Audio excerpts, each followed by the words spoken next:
The last comment that I heard then was, oh dear. Welcome, everybody, to the Landlord Services Advisory Board. Am I getting a bit of feedback? Okay, all right. Good, good. So if we'll kick off then with apologies for absence. Kizzy, any apologies? Want to put your phone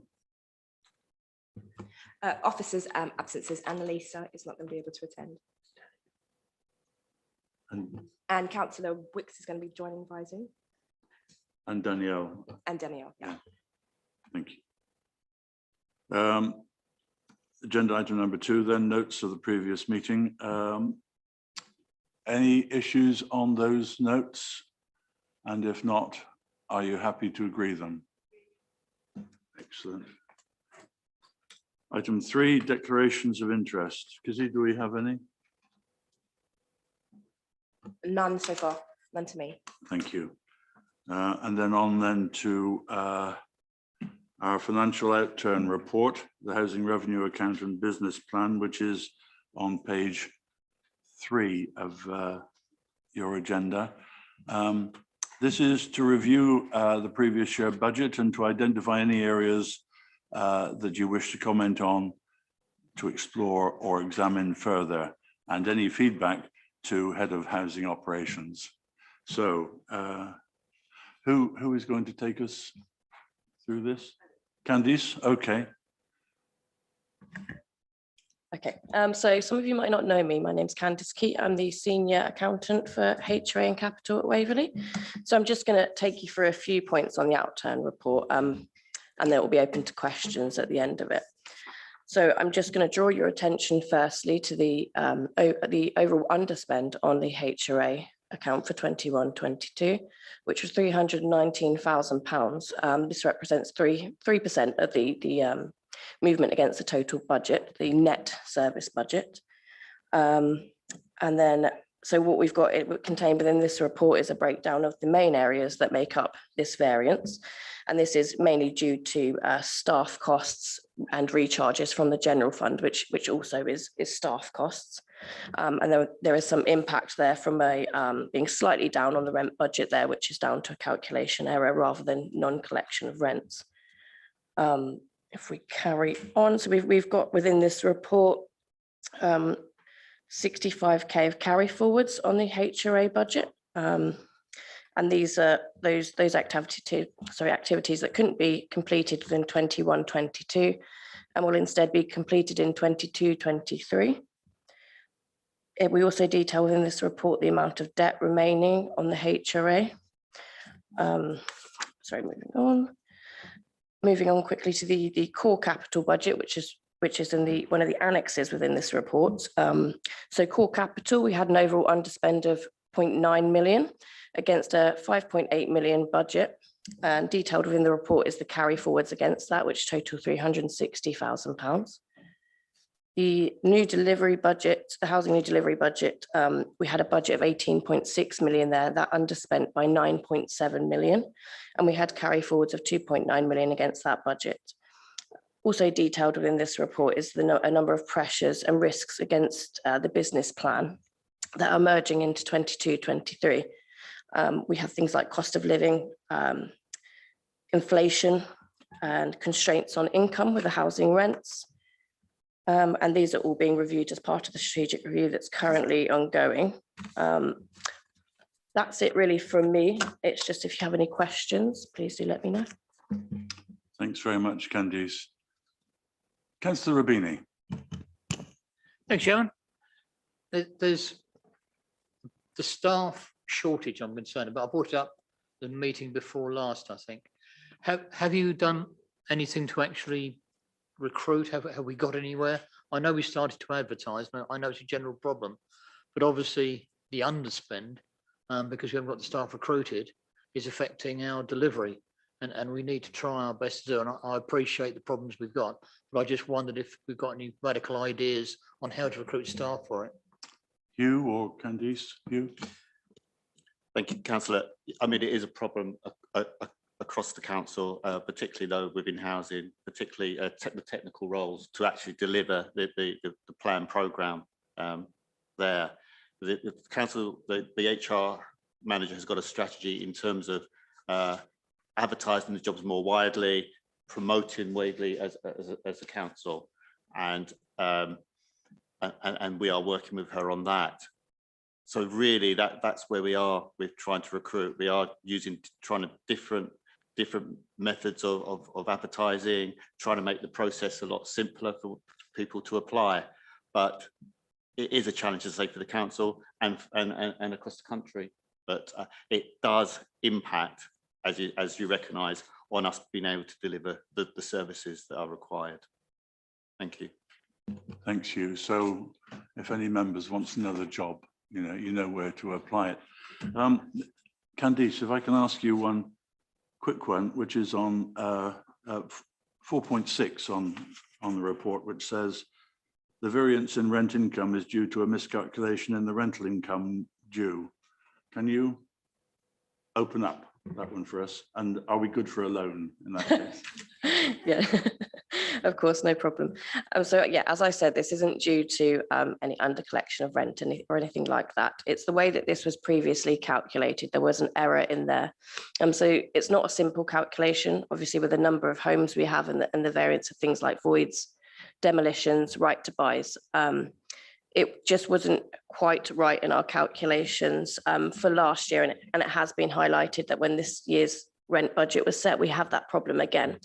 But with what we've brought in now and the way that we monitor and the way we're able to now accurately forecast rents, we are aware of that, how much it is, and it will be changed in next year's budget. So going forward, we are going to have accurate calculations, but it was an error in 21-22, and that has continued to 22-23. Thanks. So we didn't lose any money, or we didn't gain any money more than we should have done. Right. Okay. Thank you. Any more questions? Yes, Chairman. Hugh? Of course.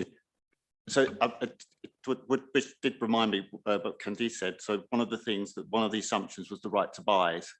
So when we have a right to buy, we lose the rent. So I think the assumption was 14 properties in the business plans, 14 or 15, but we actually had 28 right to buys last year. So again, it's those kind of things that affect the income. Apologies, Councillor.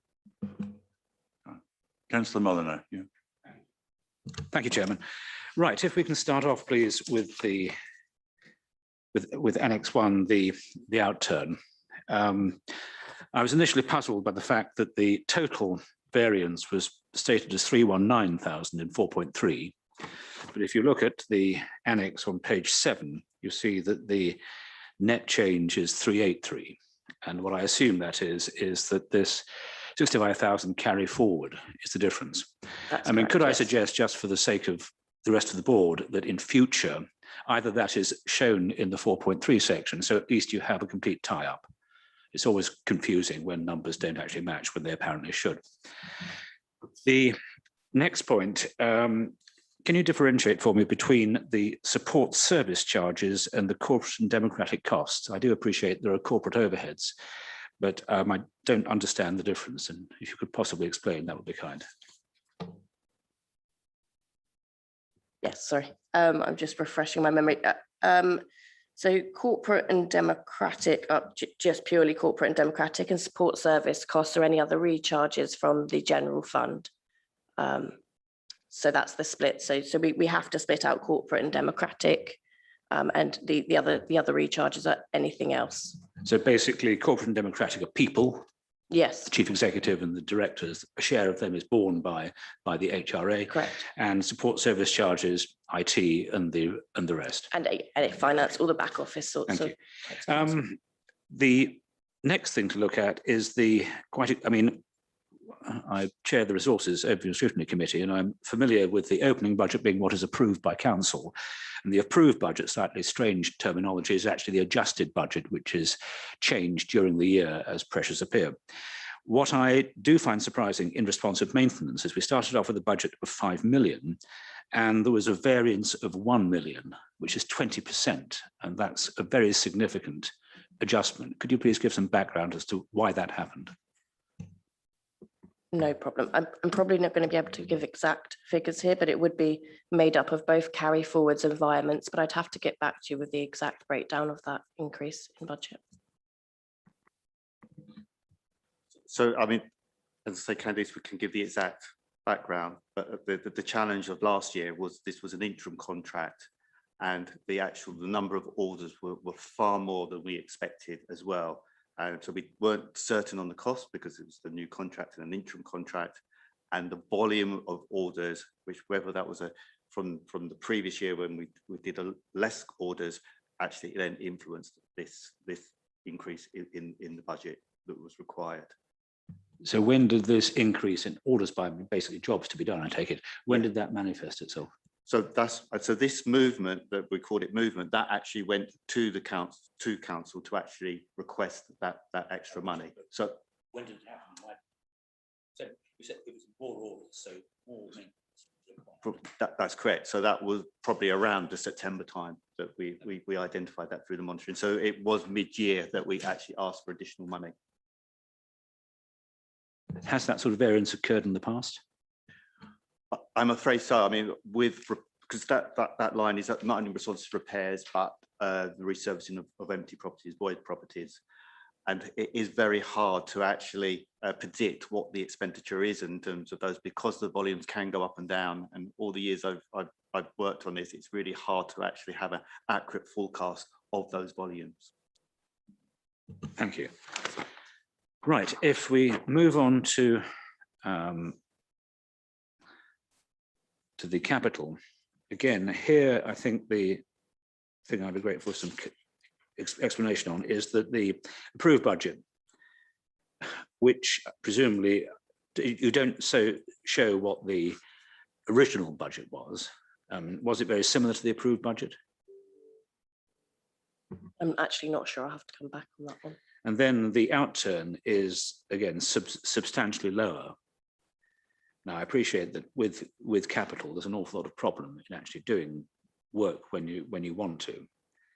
But again, you've got budget carry forward agreed of 366, and then you've got a variation from the approved of 868.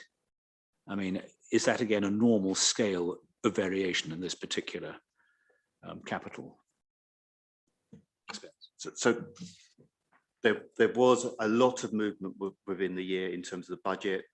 For example, we had to ask for there was environments for the Riverside fireworks, which that came to light, which wasn't originally planned for. The other issue during the year was our kitchen and bathroom contractor walked out saying they couldn't meet the prices in the contract. So that caused us different issues. So it was problems with contractors having not the operatives to do the necessary work.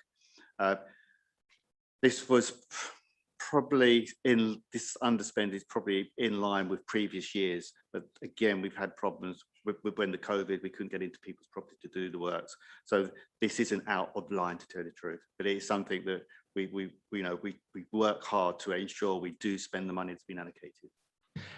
And when you have this problem of a contractor walking out on you, do you have any legal recourse? Because presumably they have undertaken to provide certain works at a price, and you're going to have to get someone almost certainly more expensive to complete. So how do we stand as a council? So most of the contracts is a no blames notice period on both sides. They can give us 3 months notice to say that they can't walk out the contract. So we've had, and that's why we talked about the interim repair under a revenue.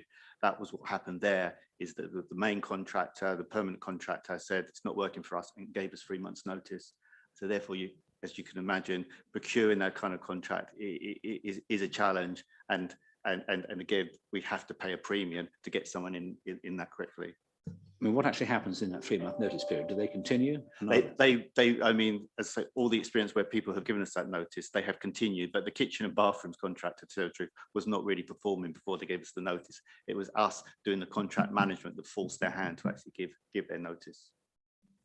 I'm conscious that we've got other things on the agenda, Mr. Chairman, and Annex 4B is one which I'm particularly interested in, because one of the Resources Overview and Scrutiny Committee now has an HRA working group, And we're trying to get visibility on exactly how we as a council will cope with the challenges of building cost inflation and other procurement issues. Are we going to be discussing the delivery of housing later in this agenda, or is it left for a further meeting? Take me through that slowly, Councillor Mulliner. Sorry, Annex 4B on page 11.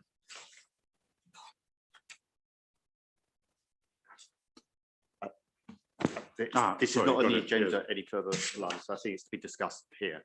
It is, right. If you could, Chair. I think the thing that I note from it is that the outturn in almost all respects of what are planned building just simply hasn't happened in the past year. So the variations are almost as large as the approved budget.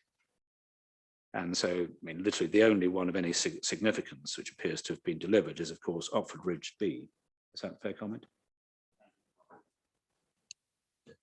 Yes, thank you, Councillor Muller. Yes, and also the 2 homelessness passive house pods in Farncombe. There is a little commentary on this. There's been issues as we've touched on recruitment. We lost a key housing development officer who went to do a lesser job for about £15,000 more. And we've found it very difficult to recruit. We've had issues in terms of the length of time schemes have gone through the planning process, and also things we've had to address later on during the planning application before it came to committee. We had issues over procurement and the time taken for procurement. So there is a narrative around the number of schemes. All the schemes that we were planning to start on site with during the last financial year have all started on site this financial year. So there will be a level of catch up, but there's a lot of factors that have influenced that outturn and that slippage. Good, thank you. I'll leave it there. Thanks, Councillor Mulliner, and thank you, officers, for your quick responses. I'm glad you were here. Moving on then to item 5, property services procurement update presentation. So we're going to get a presentation, which is exciting. Members, this is for us to gain awareness of the property services work plan, future projects and challenges, and it is for us to identify any areas that we wish to comment on or explore or examine further and agree a reporting cycle to that. So over to the presenters. Thank you. Good morning. Oh, yeah. Good morning. Thank you for allowing us in time today. I'm Louisa Cotton, the Operational Support Officer for Property Services. It's mainly a commissioning role, but I'll talk to you a little bit about the role as we go through. So I've just got a few slides to take you through today. And there'll be lots of time for questions and answers at the end, should you have any. Sorry, could I ask you to bring your microphone forward? Oh, sorry.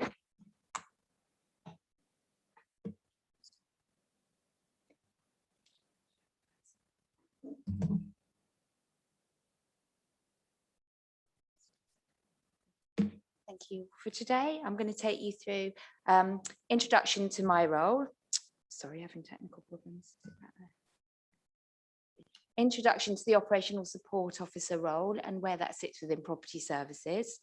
I'm going to take you through the property services procurement review, the toolkit, what we've done to address some of those issues, and then the exciting bit, which is the key procurement priorities for 2022-23.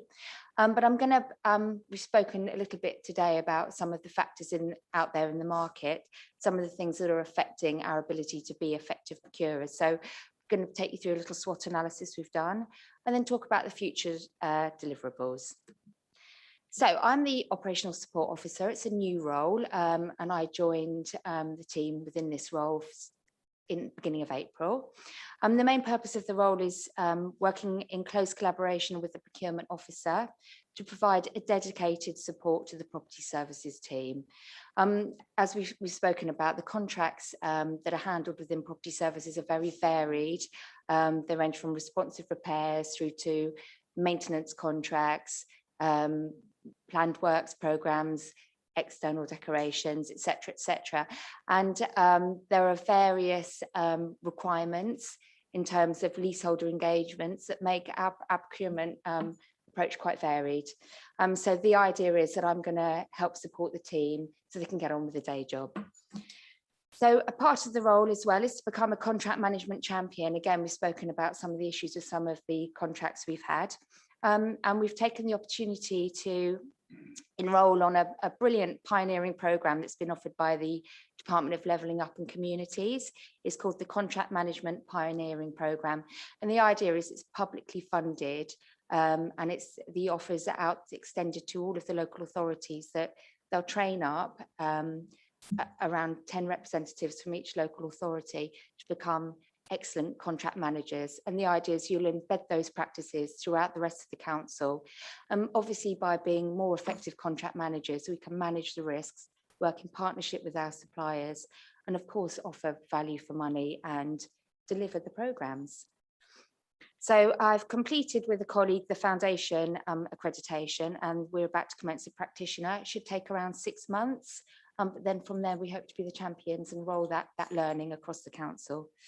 The other aspect is to become the Section 20 champion. I'm not sure if everybody in the room or those listening in are aware of Section 20. We all aware of Section 20? No, could you, I was going to, if I can ask the odd question during your presentation, the contract management is basically when you talk to the contractor to make sure that they're doing their job in the way you want at the time that you want. Is that correct? A large part of it is obviously engaging and keeping that communication. They are our working partners at the end of the day, but it's about establishing the key performance indicators, establishing effective governance groups, working together to mitigate risks. But it's essentially, yes, it's about working more effectively, but there'll be certain templates, if you like, that will standardize the practice, but it will harbour a much more beneficial working relationship. Yeah. So by templates, you mean documents? Yeah. And no, I don't know what Section 20 is. So okay, so Section 20 refers to our leaseholders, and where our leaseholders have bought properties within blocks, when we're carrying out works to those blocks, they're responsible to pay a proportional share of that work.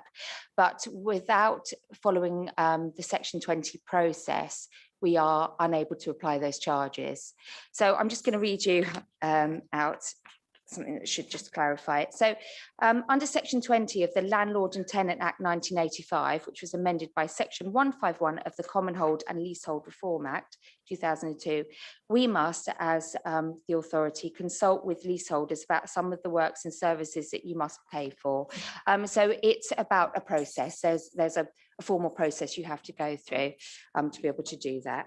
So can I ask, what is the length of these leases on average? We're talking 20 or 30 years? No, the leases are, I think they're quite varied. 99 years, basically. Oh, Joe, how do I go back?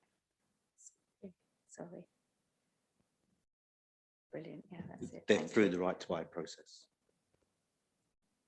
What's the next one? Okay.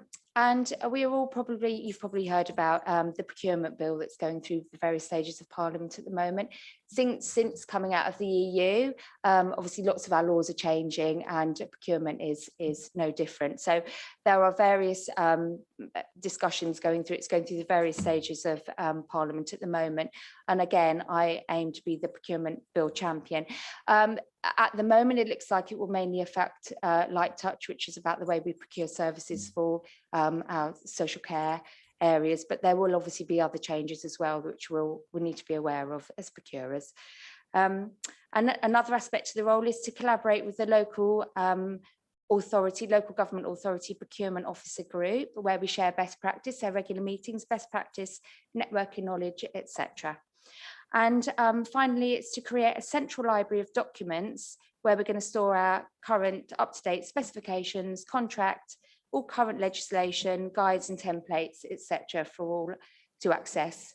And again, to embed that sort of consistency across the department, across the service.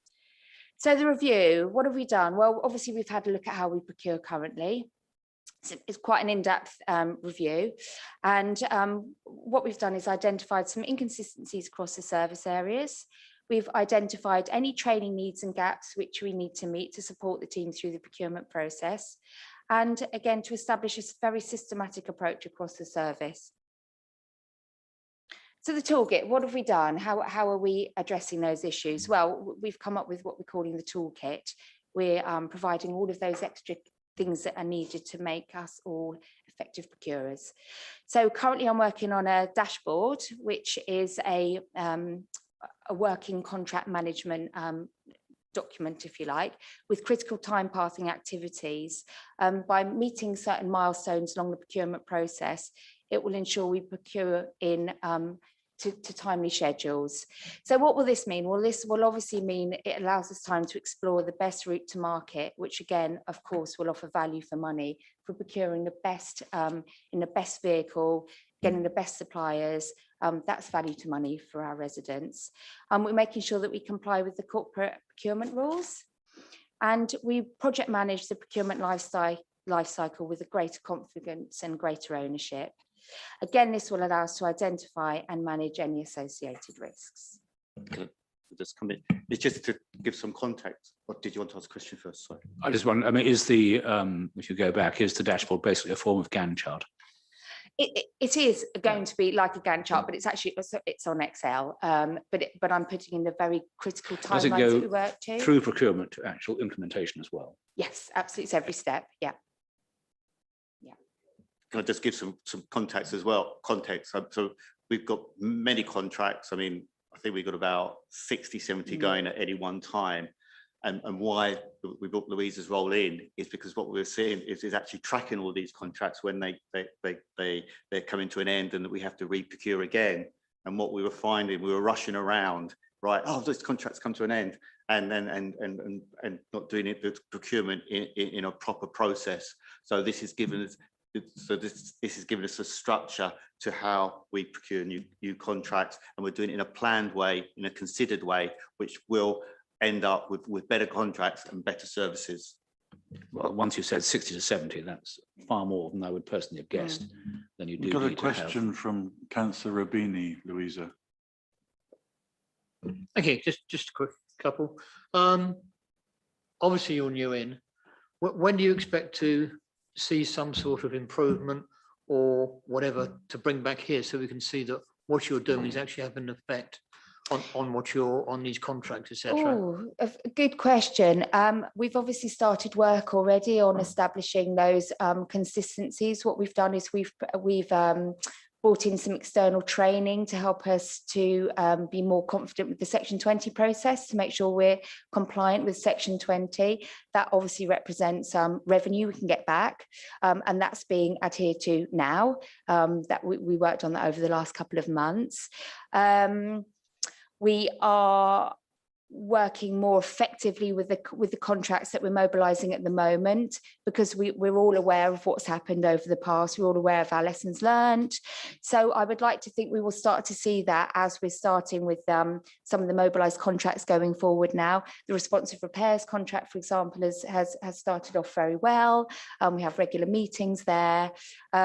So it's hard, I guess, to quantify this in terms of value, but I would say some of the markers will come from our customer engagement survey response provider, who manages our responses, if you like, from our customers once a job has been complete with our residents.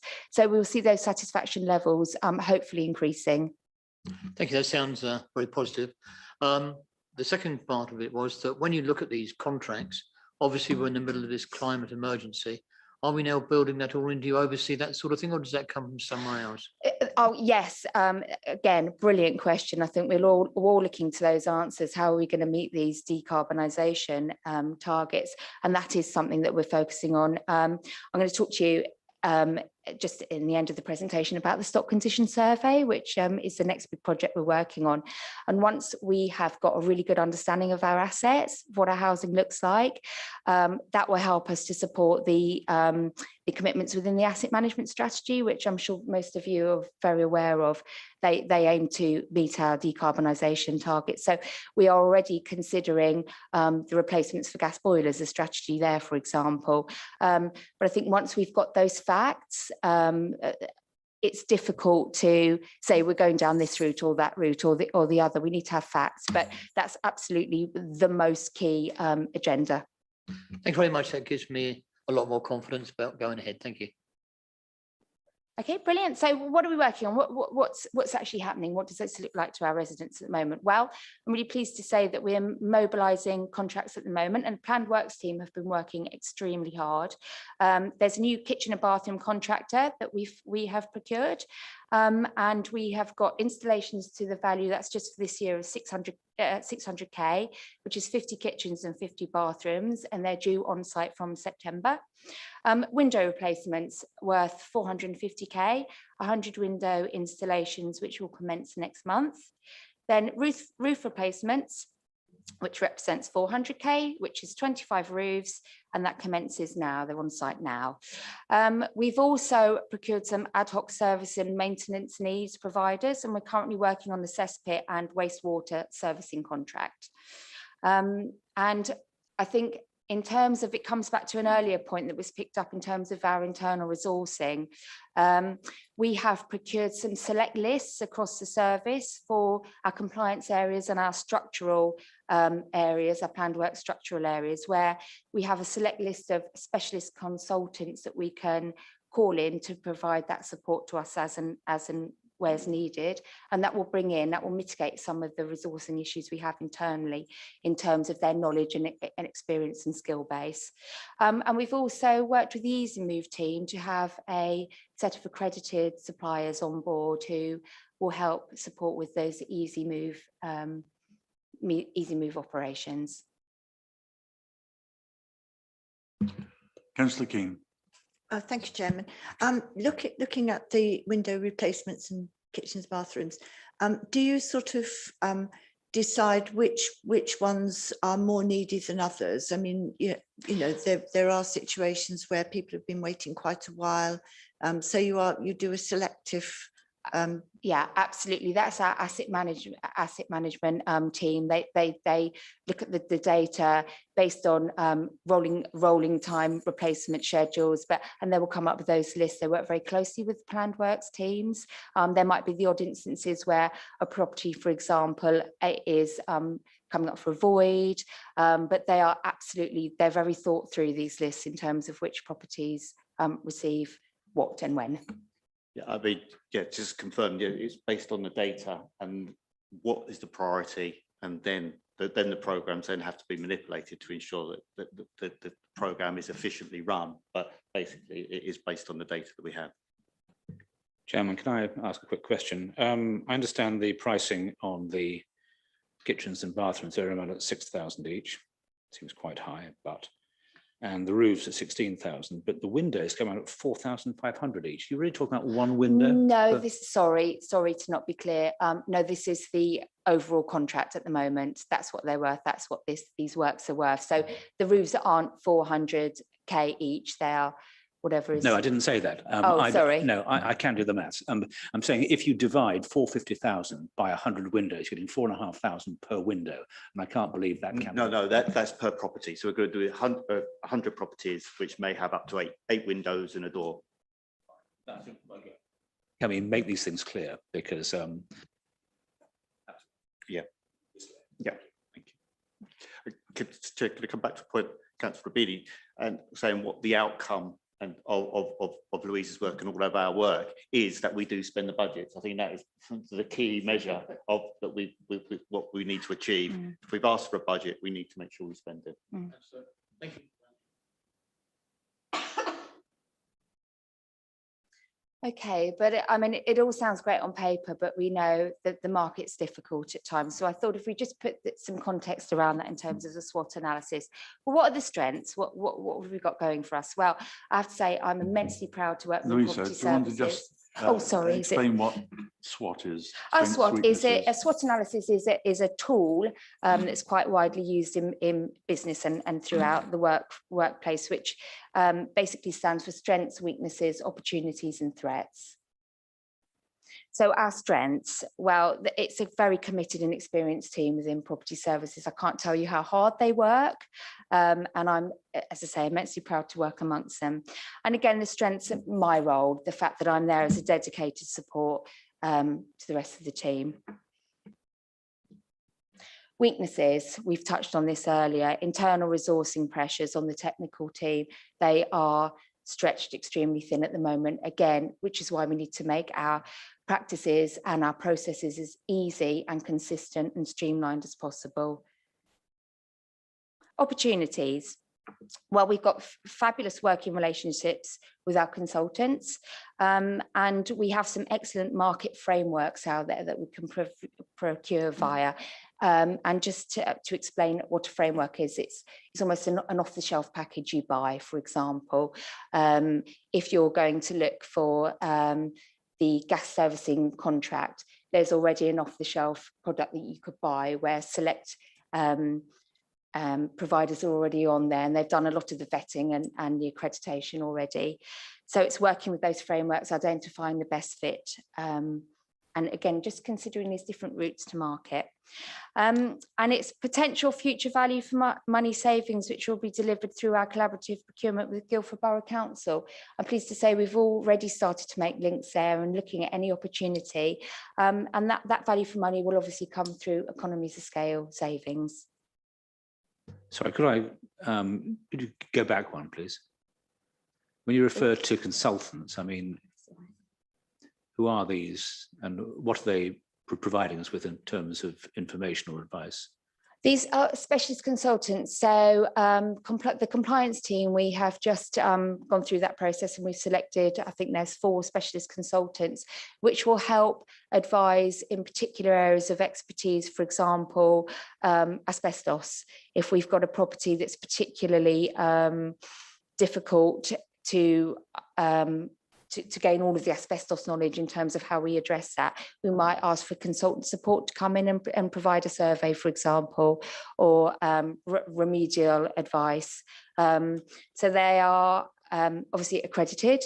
I'll give a few other examples. So, for example, like doing fire risk assessments of common areas. So it's that technical advice that it's not value for money for us to actually employ our own fire risk assessment. So it's bringing in specialist advice that we haven't got within the team. And the reference to market frameworks, I didn't quite understand what that was getting at. So a market framework is it's an off-the-shelf package, if you like. It's like a ready fit kitchen almost. And how can I best give an example? We're looking at the stock condition survey at the moment, and obviously the stock condition survey, just to go out and procure for some surveyors to come on board and survey our housing is not detailed enough. We need to consider resident engagement, we need to consider data management, we need to consider the approach to the project, which properties will they go to, how long will the surveys take, what will we be included in that survey. So all of these factors have been considered in these frameworks. They've already put those recipes together, if you like, and those ingredients. And by going through a framework and procuring a contractor that's already established on that framework, they are already in the understanding that to deliver that stock condition survey to us, they will have to provide and meet all of these ingredients, if you like, that are on that framework. Right, and do we do that, or do we bring other people in to help us do it? No, we do that. So I work with the, we work with the procurement officer, the council's procurement officer, who's extremely knowledgeable. And there are certain frameworks that we do work with and certain frameworks that we don't, but they're a widely used tool across local authorities.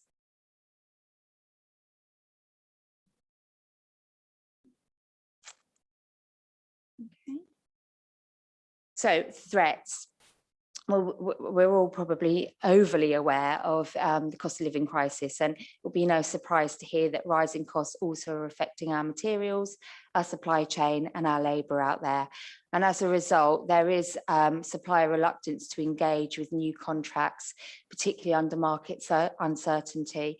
You know, they're very supplier appetite in terms of our tenders and our returns is not nearly as encouraging as it was previously. And I think that just shows the uncertainty out there at the moment. There's also a labour and skills shortage. Now, we know that there's a record number of job vacancies out there, but there's equally a record number of job seekers, and that's about a skills match issue. So labour and shortage issues. Again, the supply base is shrinking due to market and also due to Waverley Borough Council's position. We're on the cusp of London. Sometimes it's more attractive to go into London where you're gaining a bigger contract. You don't have to travel that much further. So we're competing in already quite a difficult marketplace. And then obviously there's uncertainty around the legislative changes that will come out from the procurement bill. But at the moment they're looking minimal. But again, there's just speculation and uncertainty around that.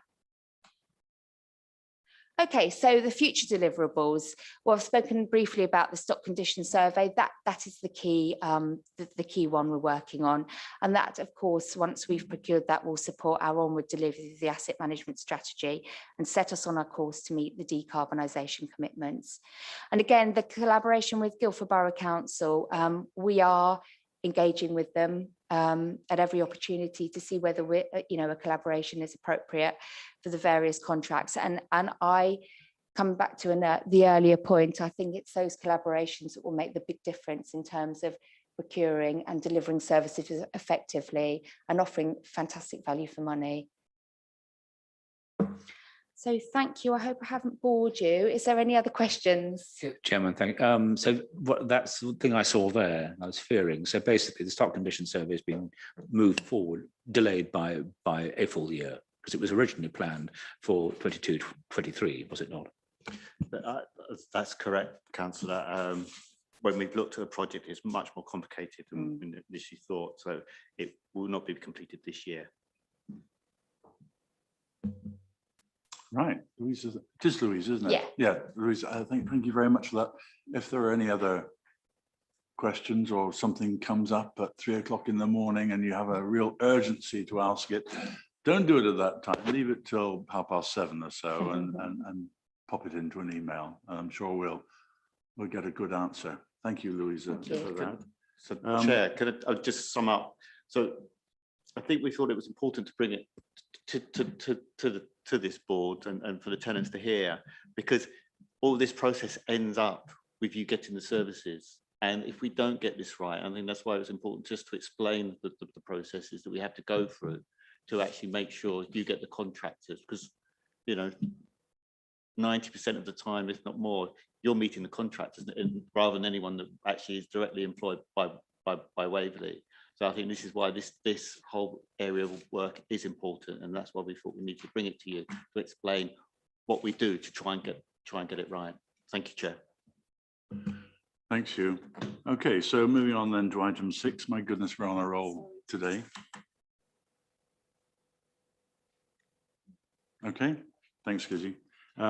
So item 6, HRA Hardship Fund update. And Hugh, are you going to give us one on this, if you'd like?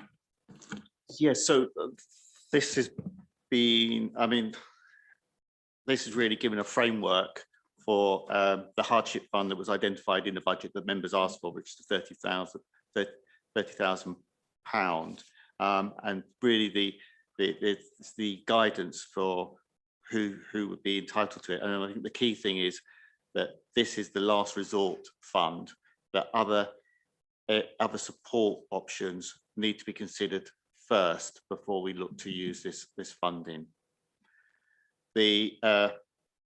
Also, the criteria talks about just rent officers being identifying tenants in arrears and confirming the assistance. And then there was a question that was wanted to be asked: should the payment be around a month in arrears? So should we pay a month's worth of rent? I think we probably need to be a bit more flexible than that, but it'd be good to hear what members feel. And then how many applications can someone make? And again, should there be a limit? And again, I think that should be up to the officers. We could say up to 5, perhaps, so there is that flexibility.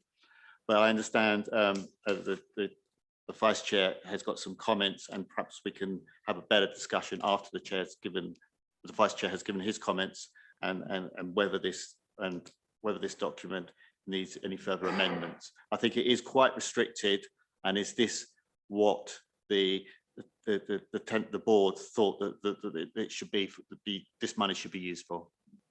Thanks, Hugh. So we're in the good hands of our rent officers largely on this. I just say you may want to actually widen the number of officers who can identify people in hardship. Sure. Terry, over to you.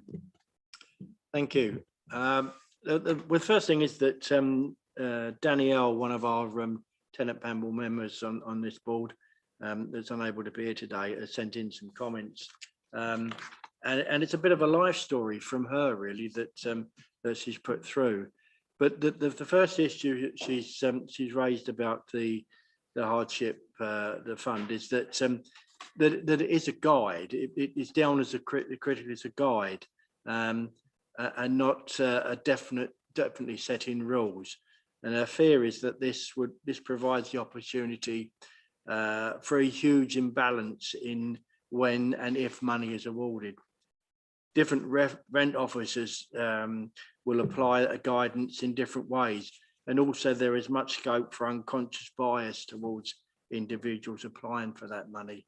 There's no criticism of the rent team, but that to me is fairly obvious. We all got our own views, and Danielle feels that provision was given so that rent officers could feel more free in awarding the fund. However, she feels that this must be more explicit to how that's done.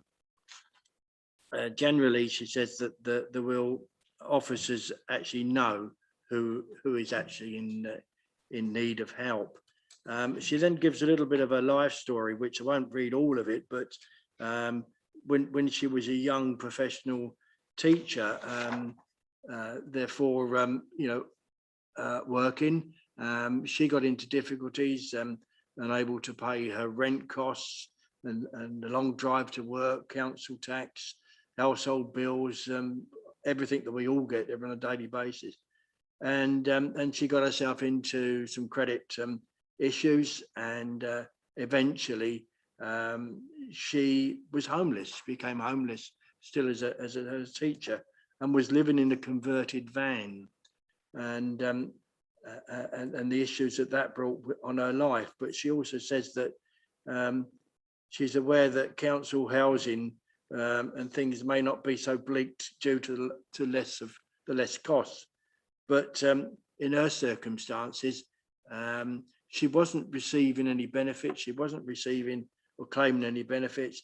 She was getting no assistance at all other than her basic rate of pay, which was, I presume, fairly low. So I think that what she's saying is that the issue is that it's not those people that are on benefits that the issue is with, because we'll all know those. It's those people that are on that cusp of professional people working, but on a low salary. And how do we actually make sure that we involve them, we bring them in, and we're able to assist them? And I think that what she's raising in her concerns. So that's really what she's put through, and I think they're very important ways to look at it. But I've got a couple of things that maybe I'll bring back once we've discussed that, my own views. So I'll try and answer the questions if you have any. Councillor King. Thank you, Chairman. Well, I have raised this in previous meetings that we've had about the fact that there are people, tenants, who, through no fault of their own, they do struggle with their finances, but they are reluctant to admit it. And I do know one or two, actually. And then they get into the situation where they haven't paid their rent and the council tax and goodness knows what else. So I think it's going to be difficult to find perhaps some of them who are on, as you say, they're on the cusp of needing help, but they're not going to admit it until it's probably too far down the line. So I'm not quite sure how we go about this, but I think possibly we need more advertising to the tenants about just how much help they can get. And I think that can't be stressed enough. It's no good leaving it to just an advert here and there. I think it has to go to all tenants. You know, maybe in the newsletter, say this is the help that you can get. Don't just sit there, come and ask. Thank you. Thanks, Jackie. I got Paul Follows, and then is it right behind you, Councillor Rubini, but yeah, he was watching. Yeah. And then you, Paul. Thank you, Chair, for letting me speak on this one. So firstly, thanks you to Danielle for highlighting those sorts of issues, because it's one of the reasons that we have this panel is so that people can raise the sorts of issues that don't tend to come up very often in this council chamber, and that's one of them. I think Jackie, Councillor Keane, is quite correct. We need to think of some comms that engage with people at that stage where they're actually the just about managing type of individual, where there must be signs as to which way things are going, but really you need to intervene at that point rather than waiting till it's frankly far too late and they're in serious issues. That intervention's better probably for the council, for society at large, and probably for the individual. So if we can, I think my request to the housing team and also to the comms team would be that we start looking at ways that we can intervene and start looking at those signs that people are approaching the danger, so they can act quicker. Thanks, Paul. Yeah, I think our basic line is to push that if you're in financial difficulties, don't keep it to yourself. Come and have a word, and then we will work with whatever funding arrangements we have, and there are governmental funding in support of this before we would necessarily hit the HRA fund. But it doesn't matter where it comes from, we're here to help. John, Councillor Rubini. Yes, thank you. Looking at this, I was sort of disappointed that we haven't had to take up. But on the other hand, I thought, is that a sign that it's not quite as bad in this area as we thought it might be? I agree with Councillor Keane that we need to advertise it and make sure that we hit the people to actually get these benefits. My more detailed question is on page 18, the application process. When I look at evidence of increased costs, I can understand where you lose your job. I can understand all sorts of other reasons why you wouldn't have the actual money coming in, the income. I don't know what you mean by increased costs. I mean, food will be going up. We all know that, 10%, whatever. So inflation costs are going to be big. Is that what we're talking about? Or what are we talking about in increased costs? Energy, is this the sort of thing we're talking about? Because it isn't very specific to me. Do you want to comment? Yeah, I think it's really focusing around the utilities. I think this where a lot of this document comes from, was the increase in utilities, especially what the projections for October, etc. And I think I suppose what we just asked, if someone needs some help with their electric bill, is just to see that electric bill and how high it is. That's I think that's what we're looking. Okay, thanks. Good. Should I just say a few comments? Is there any more questions? Or Terry, do you want to put? So, oh, Hugh, go ahead. So I think what we're concluding, we need to go back and rewrite this with an emphasis on prevention as well. That we need to publicise it. That it does not just involve the rent officers; it involves all officers across the way, and that we actually do publicise it as well, and so people can do this self-referral. I think sort of an example of a prevention is actually supporting people with their rent, perhaps who are downsizing, but I find it quite a challenge because we give people quite short time targets to actually move. So we could actually pay their rent perhaps on one of the properties, so it gives them an extra week perhaps to move. We can add something like that. So it's a bit more, we're using the budget a bit more than is described here, because there are these other funds and we've got to make sure they're used, and the household support fund, which is on the website, is really where the people should go first. But as I say, if these other budgets do not help them, we should be perhaps having a wider use of the budget than in this initial document. So I think we'll go away and pick up those 3 or 4 points that I just mentioned and to expand it. Don't know if Terry's got any comments on that. hang on, Terry. Paul follows and then Andrew. Sorry, just picking up on Danielle's other point that she mentioned, which was about effectively standardization between different rent officers. Is there any kind of, firstly, is that an issue you ever actually seen in reality? But is there an appeal mechanism, or what would be the route that a resident that had that concern? I'm not saying it's necessarily a justified one, but if they had that concern and wanted to flag it, what's the route for that? So, I mean, in the process is that the manager would always authorize the payments to ensure that there's fairness. I suppose by that process, though, you're not seeing where people actually, the rent officer is actually saying no to someone, because that wouldn't go to the manager. So we need to take that point on. I think if anyone felt they were being dealt with unfairly, we would just use the council's corporate complaint process. Can I just ask that be highlighted in this document? I know it's repeating what we already do, but just to highlight that it's there for that resolution. That's good. Yep. Okay, thanks, Andrew. Yes, thank you, Chairman. I just wanted to sort of emphasise Hugh's point that, with the rent officers and also with communications people on the website, I think when our housing officers are out on their patches and they're visiting tenants, they can be a very useful source of intelligence, and they can pick up, whether folk are experiencing hardship and just have that low level informal conversation. There is some help available. So I think just to emphasise, there's all of these avenues by which we can ensure that people do have the help that they need. Thank you, Chairman. Thank you. Terry, at last. Thank you. Thank you. Yeah, I mean, I think my main issue is that if we wait until somebody is in arrears of their rent, that issue has already started.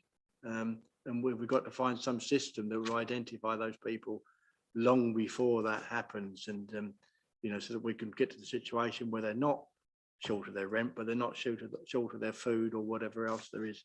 And I think it will grow. I think that's why at the moment, we're probably managing what we've got, but in the future that will be. It also says that in this paper, although you're going to review it anyway, but it would come back to this board quarterly, but I think it should come back monthly. It's every meeting. Thank you.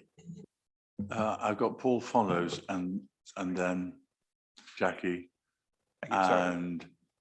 I'll stop butting in. My apologies. I always find this board particularly interesting, so I end up butting in lots of times. So apologies.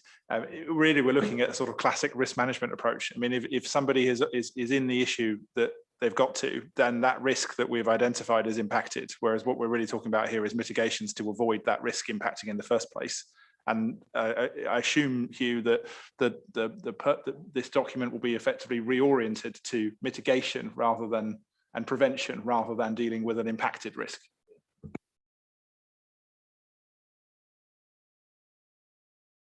Jackie. Terry was talking about the fact that we should be able to find people before they get into such a dire situation with rent and council tax and everything else. And one thought I have is that, people are going to food banks, and they're going to food banks much more because the financial situation is going to get worse. We know that. So I'm wondering whether maybe something could be given to the food banks, leaflets given to the food banks so that people, it's put into their bags so that they can see what help there is from Waverley Borough Council, probably well before they get to the situation where they cannot pay their utility bill or they're worried about other bills. I don't know if that's possible. I do know that other organisations have put things into the food bank to advise on what help they give. It's just the thought that may be a way of helping people before they get too far down the line. Thanks, Jackie. Sally? It is Sally, isn't it? Beg your pardon. Thank you. And then Councillor Mulliner. Okay. Thank you. Actually, if I could actually use two words that I haven't heard here this morning, which is confidentiality, and I can't remember the other one, but I mean, it is, I think, and to have maybe a direct line that somebody could talk to first, because after all, some of us tenants will be seeing our rent officers all the time. and I've built a nice relationship with them, or maybe a bad relationship. So therefore, something out of the ordinary is very, very difficult to say to somebody that you know well. And I just think that there could be two aspects that could be considered in maybe the rewriting of the whole procedure. Thanks, Sally. Thank you. Councillor Mulliner. Thanks. Just a couple of quick. One is, I think if my opinion on the second eligibility criterion recommendation, I thought it would probably be unwise to be too cut and dried as to the criteria. And degree of discretion is going to be important. And if you do have rent officers who can sense exactly what is happening, that degree of flexibility is probably important. And second, just purely on the application process, the second bullet point says applications made by rent account officers to provide. Is it by or to? I mean, does the tenant speak to the rent account officer who then makes an application on their behalf? Or is it?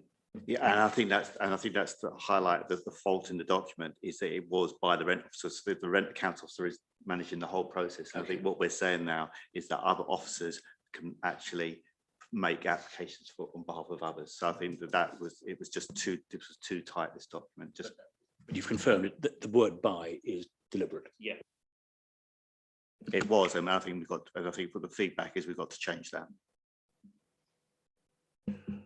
Could just have a quick comment. It's just to, I mean, I know you had a presentation by the manager of the rents team very recently, but it's just to reassure people, a lot of their work is prevention. It's just not just chasing the debt, and it is about knowing the tenants. As Sally said, we may not know all of them, and it's only the people going to hardship. But we found when with the lockdown and people applying for universal credit, a lot of those people were new to claiming benefits and having difficulty with their rents. So they do have that experience. But just to give you that reassurance, prevention is our priority. Thank you, Chair. Thanks, you. Terry had suggested that we get a confidential feel, if you like, or at least a high level feel of how we're doing on this on a monthly basis at this board. If that's possible to deliver at a high level, so we get an idea of which way things are going, I think we'd all appreciate the knowledge, if not the fact. Yeah. So definitely, I suppose it's just to manage expectations, although we are going to change the way that we're going to approach this, so that there should be some take up, is that there are a number of other funds available. And if that principle, I think, is agreed, that we do look that people apply for the other fundings and grants that are available, i.e. the Household Support Fund, which is a grant from the central government via Surrey, which we've got to spend. If we don't spend it, it gets sent back. So I think the use of the Household Support Fund is critical. There's other benefit. The one that's not included there is the discretionary housing benefit. Again, if the council doesn't spend that, that has to be sent back to central government. So I think if we can agree that principle, and then we need to change probably a lot of the rest of the document. Thank you, Chair. Thanks, you. Any more questions on that? I'm going to take the liberty of swapping the agenda a bit and moving the terms of reference later. So if we can move to item 8 on the agenda, seeing that we're on a roll with numbers and things. Q1 performance report on page 25 to 30. Hugh? So, Chair, at previous meetings, I've just been given a feedback on how things are going, and this time we had time to just actually put it down in a report. So to some extent, don't really want to read out the report and people to just ask questions, but I think the highlight is going back to contract management, the new contract with Ian Williams on repairs and voids. Again, it is a challenge in terms of them getting operatives, them actually providing the service that's required. And we're already, as I say, at the date of writing the report, we've had 238 jobs overdue. And of course, those individual jobs impact on residents and tenants. And so again, so much of my time, so much of my other staff's time is about managing that contract. So I put a whole heap of stuff that we'll be doing. And I suppose the last thing is, I think it's at the end, I just wanted to highlight is the work of the fraud investigator officer, who this quarter or this first quarter actually got back 6 properties, which I think is amazing, because if you put a value, if we had to build 6 homes, we know how much from the previous report, how much that would cost. So there's some fantastic work being done across the team still. And I think I'll just take any questions. Thanks, Hugh. Any questions? Councillor Chairman? Rubini? Sorry, Councillor Mulliner too? Councillor Rubini. Thank you, Chair. Under 410 on page 26, we talk about the support of a new antisocial behaviour officer through joint funding with the communities team.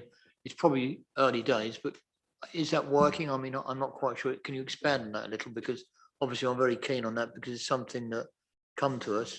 Yeah, And the other part of that I would suggest is also a comment on domestic violence, whether that comes through the same team or whether that's something else. Probably Andrew is best to answer this, because he's managing, or his team's managing the antisocial behaviour officer. But just before I pass over to Andrew, it has made a difference. So he's able to give advice or actually work on very complex cases and then give advice to other officers on how to manage those and talk about particular housing. But then he should be also be working with the environmental health officers and ensuring they're doing their enforcement side. And then he's also doing policy work and process work as well.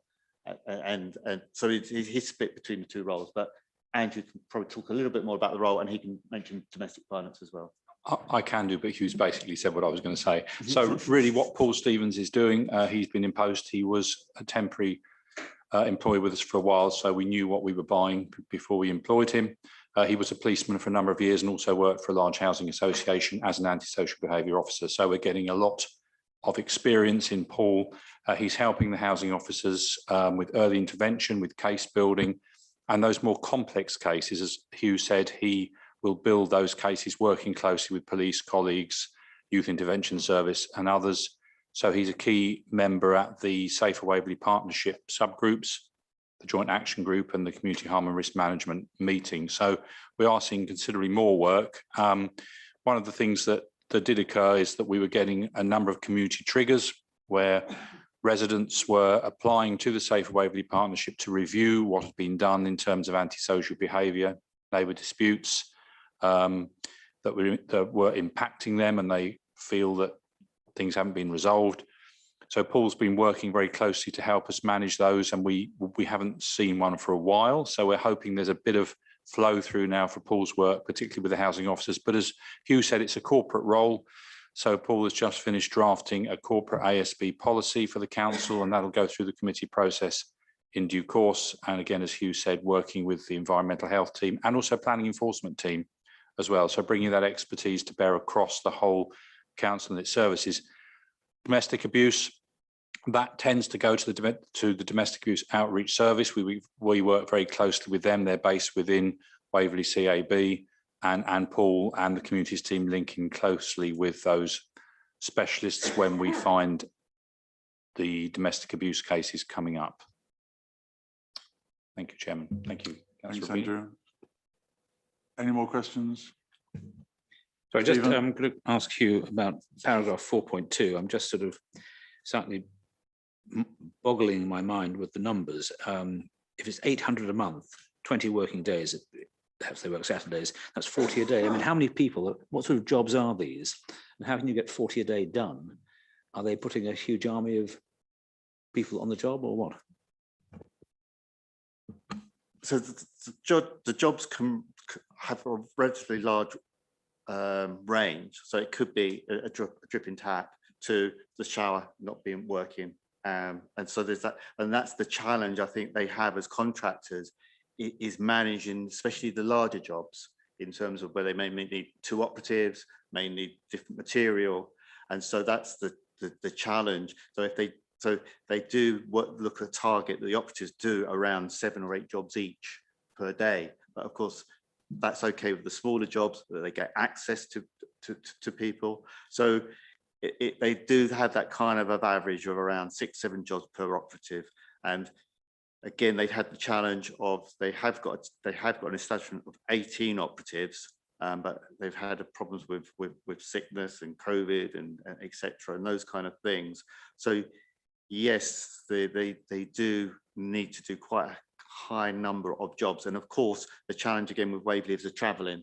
So so that's the skill in terms of trying to plan their work, that in terms of that they do an efficient run to actually do the jobs. And as I say, that one of the critical things is about getting access and people being in their homes. And I think that's, again, to achieve that they need to do the jobs timely, because if they book an appointment that is 28 days hence, people just goes out of people's minds. Yeah. So that's why I think it's so important they can get the jobs done within a week, because they're more likely to get access, there's greater satisfaction, etc., etc. So that's what we're working on. Out of interest, is there any idea of how much time they spend travelling on the road rather than actually doing the job? Personally, no. I mean, it might be an interesting question to ask them, and whether they give them round targets about reducing that travelling time. We do get data for around how much carbon and miles they do, but yeah, I can follow that up. Yeah, thank you. Good, thank you. Any more questions, comments? Lovely. Okay, so moving then to our board terms of reference. I guess the key point to my mind really is picking up on the experience that we've had since the board started, not that long ago, of course, I mean, less than a year ago, and we're doing things in quite a different way. But on page 19, 4.2 said that we note that when there was a resignation and a vacancy on the board for part of this council year, to get around that problem, we think it's a good idea to increase the council membership from 3 to 4 to make sure that there's enough of us around. And it also said in 4.3 that we didn't think that we needed to meet very often, only 5 times a year, but we think it's really cozy to put it easily in the calendar to meet once a month, except next month. You can all go on holiday. If you turn to page 23, there is a slightly complicated copy of all the changes made to the formal terms of reference. I don't think you need to read that very carefully, certainly not here, but Terry has one amendment that he would like to bring forward. So, Terry? Just one. Well, okay.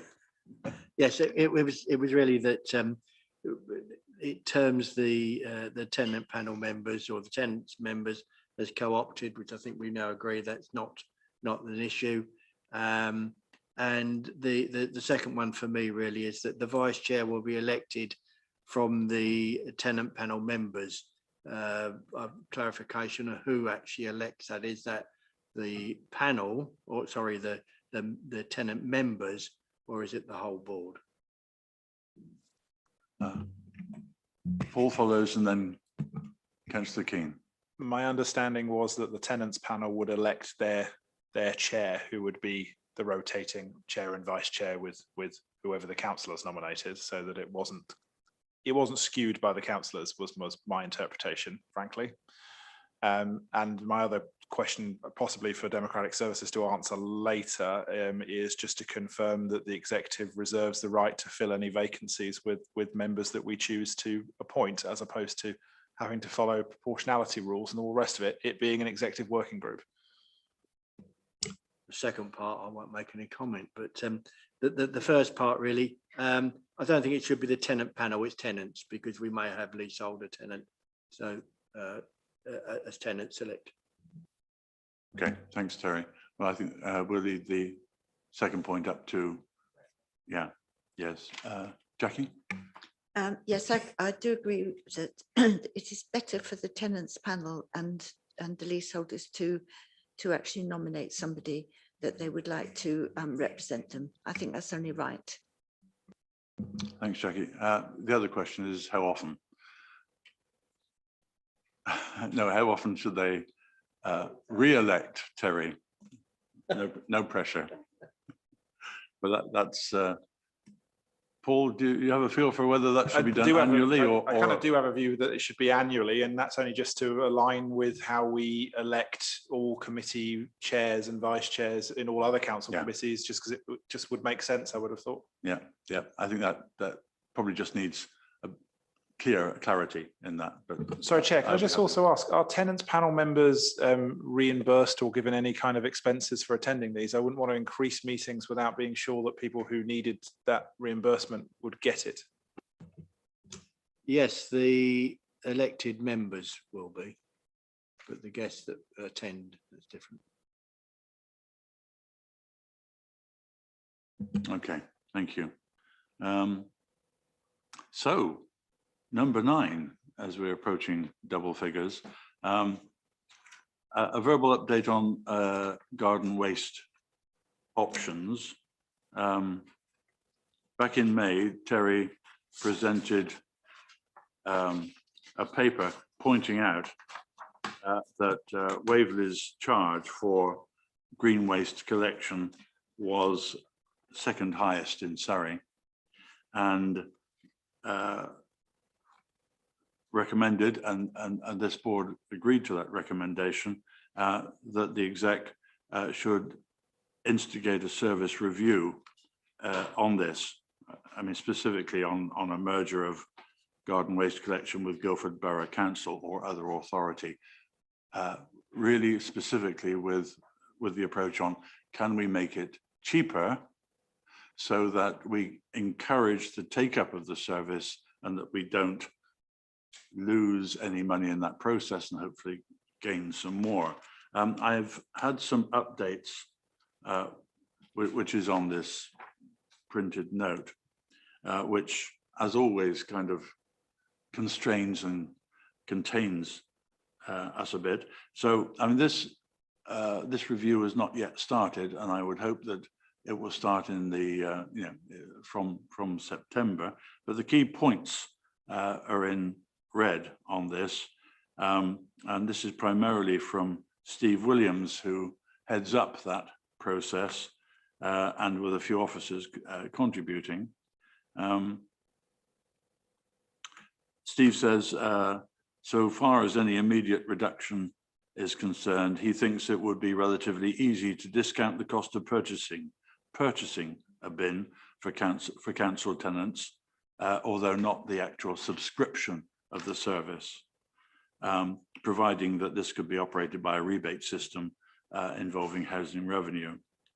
So there is the potential for making the first bin free. That's one option that is doable.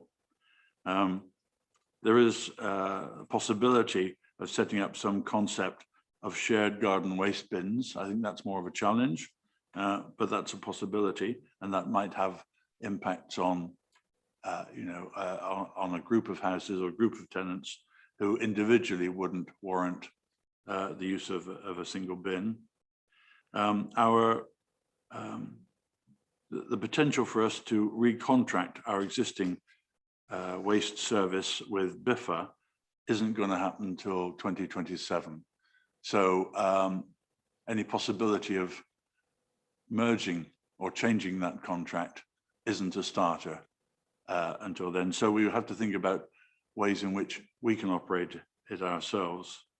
And Steve notes obviously the obvious point that subscription costs are currently a source of income on which environmental services is dependent, and reducing the charges would have a negative impact on revenue and therefore viability of the service, unless, of course, hundreds of other people immediately take it up.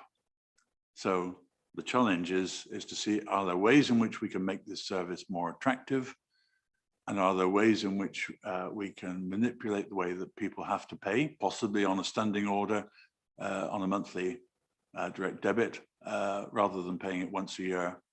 Number of possibilities. Now, this has not yet been fully discussed at the exec, so I'm open to taking any other contributions, suggestions from the board before that happens, which will be in September. Councillor Keane. Thank you. Well, with regard to the shared bins, excuse me, I can see that would work very well, probably in small communities. But I cannot see that shared bins would be very good in people with large gardens. For instance, we have a bin, and every other week it's full to the brim. So, you know, if you had shared bins, I can't see that working in a larger area. But for small communities, I would say that's a good idea. I still think that the cost is quite inhibitive to a lot of people, and they probably would like to have a bin, but they just can't afford it. So to me, I think perhaps lowering the annual rate would be a good idea, and we might get quite a few more people wanting to do it. Thank you. Councillor Mulliner. Could I be told whether the concern is with the capital cost of the bin or with the subscription, or both? Terry, do you want to? Yeah, my question really was the subscription. It's gone up so much over year. Every year it goes up quite a large proportion. And when you look at our neighbouring authorities, they're far less. And the other thing, I think Councillor Keane and I probably agree that shared bins could be a form of hedgerow wars, particularly if people don't play by the agreed rules as to how much they can fill it up by. Particularly in a summer like this, but oddly enough, despite the lack of rain, the amount of rubbish you can find to put into the bin is very large. Thank you. Councillor Rubini. Yeah, the concept of shared bins, I mean, Councillor Keane has already mentioned the fact that we fill ours, for example. I wonder if there's any way that we could look at the share bin concept, but use a bigger bin. I mean, we have the big blue ones that are used commercially or whatever. And I wonder if we can look at BIF or whatever to see whether we can change or add to a contract so that we can have a shared bin concept with a larger bin that could attract 10, perhaps 12 people. Annie? Thank you, Chairman. A larger bin would require a different type of truck to pick it up, would require a new round, it would be a huge expense. You're also getting into the realms of commercial contract bins. So it sounds an attractive idea, but I mean, we could look at it, but it would not be without considerable cost difficulties. And that in turn would actually put the cost of it up. It's scale and the fact that they're going along a road picking them up that gives you the economies of scale and the environmental issues this way around. So this is probably the way it would need to be. Chairman, I can add one rather slightly gloomy aspect. You have very large bins with large gapes, and they're accessible to a number of people. Fly tipping is going to be a huge problem. Well, nobody said it was going to be easy. I would like to explore the potential for a monthly fee rather than an annual fee. I don't know how easy that is to set up. Annie, can you? The monthly fee for the collection is already there. Direct debits there as well, I believe. Direct debits are annually currently. I think that's the only option we have. Apologies. I thought they were being done monthly under the new scheme. To clarify that. I'll clarify. Yeah. I'll clarify that. I'm meeting with the Green Waste team. I thought that was going to be resolved. Okay, so just to clarify, Candice, you'll check to see if it's possible for people to pay monthly rather than on an annual basis. Okay. Or at least on, we could split the payments, I would have thought, under a direct debit scheme once the new system is in. We can look at that. Which is when? Well, it's overdue at the moment because it's turned out that the collection of green waste is hideously complicated in terms of how the interaction with a contractor works, how the interaction with back office systems work. What we thought was a simple build isn't. But I understand they're nearly there, but I've heard that before, so I will check. All right, thank you. Terry? Thank you. Yeah, I don't recall it actually being offered on a monthly basis, but if it could, it might help some. But the answer to number one, I wasn't too sure how that meant, what that means. Does that mean that if it's rebated through housing revenue, does that mean that it actually comes then from the rent that everybody pays? So everybody's paying a part to something that they won't have or choose not to have. I guess the answer to that is yes. Yeah. The other thing is that really is that we say that the contract runs until 2027. It would be, that's not that far away, and maybe we should be reviewing it now and saying, well, yes, in 2027, this is what we would like to do. Okay, thanks, Terry. Jackie? Yes, it would be interesting to know the ratio of people that actually have a brown bin against the residents that we have got, because it will give us an idea of, you know, the costing and whether a reduction, if we could get more people to actually have a brown bin. I mean, I have to say, you know, that you can drive down a long road and maybe you don't see many bins out, but it would be interesting, if it was possible, it would be interesting to see the ratio of who's got them against how many residents we have. Okay, thanks. Well, I'll put a stop to this formally here, because all of these things will be analysed in detail by the exec. But I think we understand the problems, the pressures, and that we can't make it free. And there are a number of ways we can cut it, but the one that we can't cut is the 2027 deadline. So it's up to us to understand whether a little bit more communication would help, or what the take-up actually is, or whether even there was a way of making the first bin free for new tenants, or something like that. But I think Hugh is, Terry is very right to point out that we do have a very expensive service here, which potentially is impacting its take-up. And in terms of a green drive, we would like it to be done as much as possible and not just tipped or burned or whatever might be happening to it now. Okay, thank you all very much for that very exciting thing. Work program is on the paper, on your agenda. If there's anything in there, let us know about it. And moving lastly to number 11, date of next meeting is not next month, but can anybody tell me when it will be? This time in September. Thank you very much, Hugh. Last Thursday in the month. All right, that's a date for your diaries. Members, everybody, thank you all very much for your help and contribution, and happy to close the meeting at 11:30 or thereabouts.